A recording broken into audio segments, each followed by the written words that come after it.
Ce matin, je n'aurai pas énormément de temps pour pouvoir tout travailler, mais je vous invite à lire avec moi Philippiens chapitre 3. On va lire du verset 1 au verset 12. C'est dans la suite de nos prédications en Philippiens.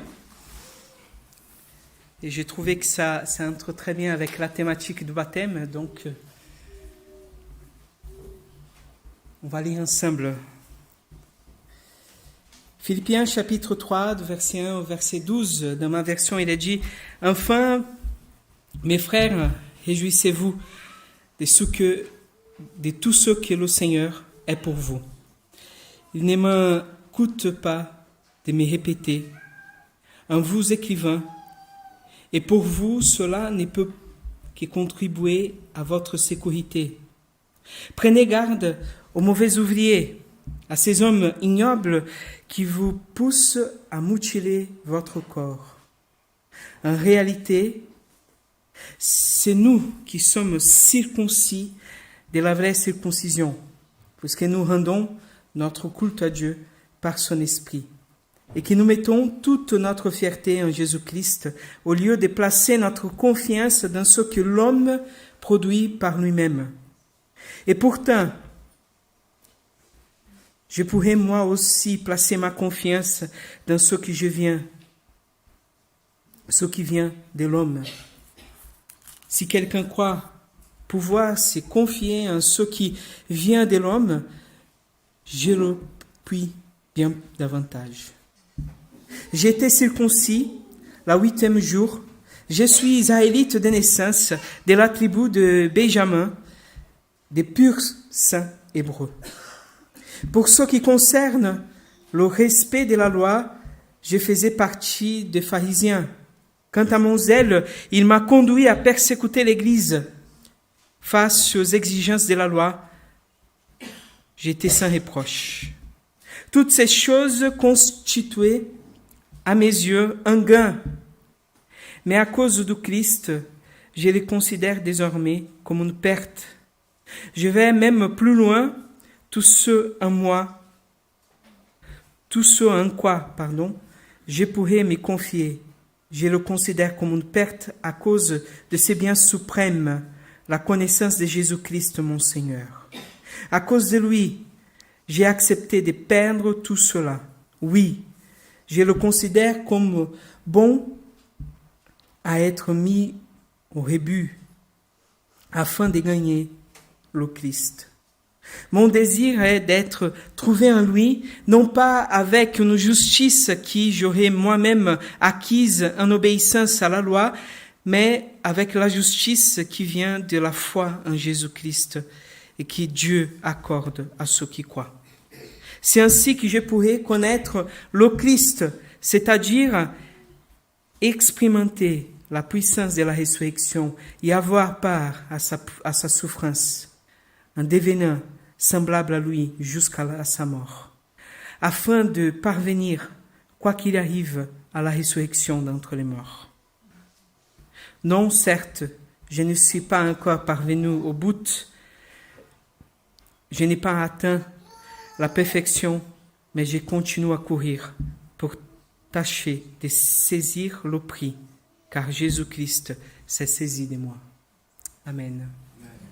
Prions ensemble. Seigneur notre Père, au nom de Jésus, nous te remercions pour cette parole qui vient nous encourager, nous exhorter, nous aider, Seigneur. Alors je te demande au nom de Jésus de parler dans notre cœur.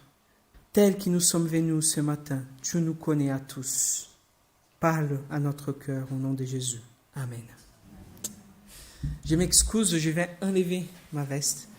J'avais mis pour faire un peu beau, mais c'est trop chaud. Qu'est-ce que c'est important pour nous? C'est la question qui pose Paul. Qu'est-ce qui est le plus important pour nous? Je voulais commencer avec une image que j'ai lue dans un livre d'un pasteur brésilien. C'est une illustration, je ne sais pas si c'est une histoire vraie ou pas, mais j'ai trouvé ça très intéressant. C'est un moine bouddhiste qui s'est converti au Christ, au christianisme, et qui vivait reclus quand même. Il servait le Seigneur, il lisait la parole, il méditait tous les jours. Et un jour, un de ses disciples lui dit, mais maître, je veux aussi connaître Jésus, j'ai pris et j'ai ressenti rien. Alors le maître lui dit, mais on va à la rivière. Il l'a mis dans l'eau. Et avec toute sa force, il l'a mis dans l'eau. Et lui, il s'est battu avec toute sa force. Il essayait de sortir de l'eau, il n'arrivait pas. Et le maître était là. Vas-y, priez le Seigneur. Quand il était près de s'évanouir, le maître l'enlève. Qu'est-ce que vous avez fait? Il était confus. On ne peut pas trouver le Seigneur si on ne le cherche pas, comme si on voulait respirer, avec toute notre force. Paul ici, il vient nous apporter cette vision qui pour lui, il a tout laissé pour le Christ. On a bien entendu, Paul et l'Église à Philippe, il subissait la persécution intérieure et extérieure à l'Église. Paul répondait à des questionnements. D'ailleurs, dans le verset 2, il est très fort, parce qu'il va dire, ces mauvais ouvriers, ces hommes ignobles, dans ma version, mais dans la version originale, il les appelle des chiens. Les chiens, dans la culture de l'époque, elle était très significative. C'était tous les peuples qui étaient païens, étaient appelés par les Hébreux comme des chiens. C'était un animal qui était impur, ignoble. Mais Paul va inverser. Il va inverser en disant que c'est eux, le peuple élu, circoncis, qui suit la loi du Seigneur, c'est eux, les chiens. Et pourquoi? Parce qu'ils n'ont pas perçu que l'œuvre de Dieu était pleinement accomplie en Dieu, en Jésus-Christ. Jésus-Christ était l'accomplissement de cette œuvre. Et Jésus-Christ a fait une nouvelle alliance, non plus par la loi, mais par l'Esprit. Mais eux, ils ne reconnaissaient pas. Ils voulaient imposer ces règles comme un facteur nécessaire pour le salut.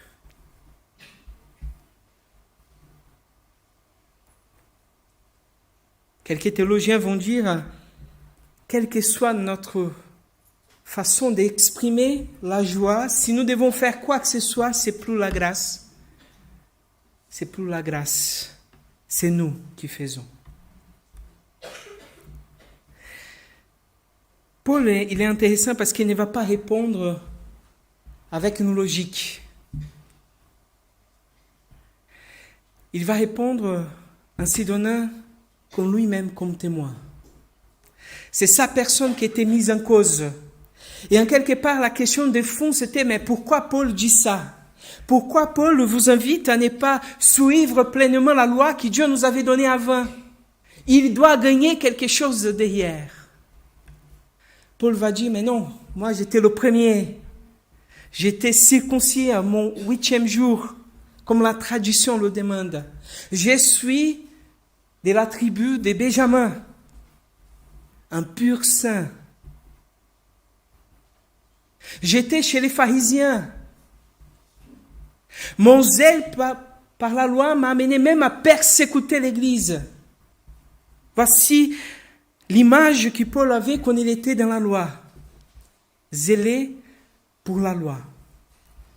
Mais Paul avait compris que ce n'est pas la loi, c'est la grâce. C'est l'amour du Père. C'est pas ce que nous faisons qui peut nous amener à cette grâce. C'est lui qui nous donne. Comme Thérèse nous a partagé dans son témoignage, 30 ans sans ouvrir sa Bible, 30 ans où elle avait quitté, laissé tomber, vécu comme elle a voulu. Mais c'est Dieu qui est venu vers elle. Et ce matin, Dieu vient vers nous, à chacun de nous. Pour Paul, le plus précieux, ce qu'il laisse tout tomber pour avoir, il va nous dire, c'est la connaissance de Dieu. La connaissance de qui est le Christ. La connaissance, c'est pour lui le bien suprême.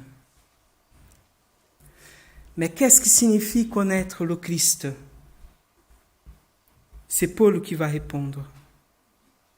Verset 10, c'est ainsi que je pourrai connaître le Christ, c'est-à-dire expérimenter la puissance de sa résurrection et avoir part de ses souffrances. Pour Paul, la promesse du Christ d'une résurrection était pour lui le prix suprême et la connaissance même du Christ. Je vous dis ce matin, parce que Paul lui dit, nous sommes déjà ressuscités en Christ si nous sommes dans la foi en Jésus-Christ. Nous sommes déjà dans la vie éternelle aujourd'hui, maintenant. Ce n'est pas seulement quelque chose pour l'avenir, pour notre mort. Même si ici, Paul est en train de traiter d'une façon eschatologique, Paul nous parle pour aujourd'hui, pour maintenant. Et nous rencontrons le Seigneur quand nous le cherchons de tout notre cœur. Nous le rencontrons comme nous pouvons respirer tous les jours. Est-ce que vous pouvez respirer? Allez-y, faites avec moi. Voilà. Dieu est là avec nous ce matin. Nous avons entendu, il suffit simplement de dire, Seigneur, me voici. Tel que je suis, me voici. Je veux être avec toi. Et c'est ça l'invitation qu'il nous fait. Par tous ces témoignages, par tout ce que nous avons entendu ce matin. Il nous invite à tout lâcher pour le suivre. Et comme nous respirons, et pour nous c'est pratique parce que nous sommes là, nous respirons. Il est là pour nous. Je vous invite... j'ai apparu aussi dans l'écran. Ça m'a surpris. Désolé. Je vous invite ce matin simplement à prier, à faire confiance en lui. Il nous invite simplement, comme nous respirons, à dire, Seigneur, je veux suivre la course. Je veux aller vers toi tous les jours. Mais Paul, il finit pour dire, mais je ne suis pas encore arrivé. Je marche, mais je ne suis pas encore arrivé. Nous marchons. Mais un jour, nous allons arriver pleinement devant lui. Nous marchons. Et chaque jour, c'est un pas vers lui. Chaque jour, nous pouvons lui chercher. Chaque jour, nous pouvons prier. Chaque jour, son esprit sera là, comme l'air que nous respirons, pour nous amener vers lui. Comme j'ai dit aux baptisés, pendant la préparation, le baptême, ce n'est pas la fin. C'est juste le début. C'est le commencement d'une vie avec le Christ. C'est s'y renoncer à tous les jours. C'est chercher le Christ tous les jours. Nous sommes là pour chercher le Christ. Tel que nous sommes, il est là pour nous. Amen.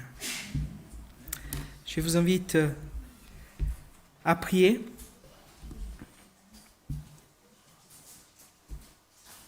Seigneur notre Père, au nom de Jésus, nous voulons te glorifier pour ta parole qui, Seigneur, je crois, ne va pas retourner vide. Tu as sémé dans notre cœur ce matin. Et je te demande, Seigneur, à tous ceux qui ont déjà pris cette décision de donner leur vie à toi, Seigneur, qui s'ils passent par des moments de souffrance, des épreuves, des frustrations, des découragements, Seigneur, que ce matin tu puisses les encourager. Tu es toujours là, tu es toujours avec nous. Mais plus encore, Seigneur, s'il y a des personnes qui sont entrées ici, qui ne te connaissent pas profondément, mais qui ont envie de te connaître, qu'aujourd'hui, Seigneur, tu puisses te révéler à eux, Seigneur. C'est notre désir le plus profond. C'est toi, Seigneur, la vie. C'est toi notre résurrection. C'est toi notre Seigneur. Nous te rendons, Seigneur, chaque vie devant toi. Et nous te demandons, Père, au nom de Jésus, de nous guider vers ta volonté. Sois glorifié au nom de Jésus. Amen. Amen.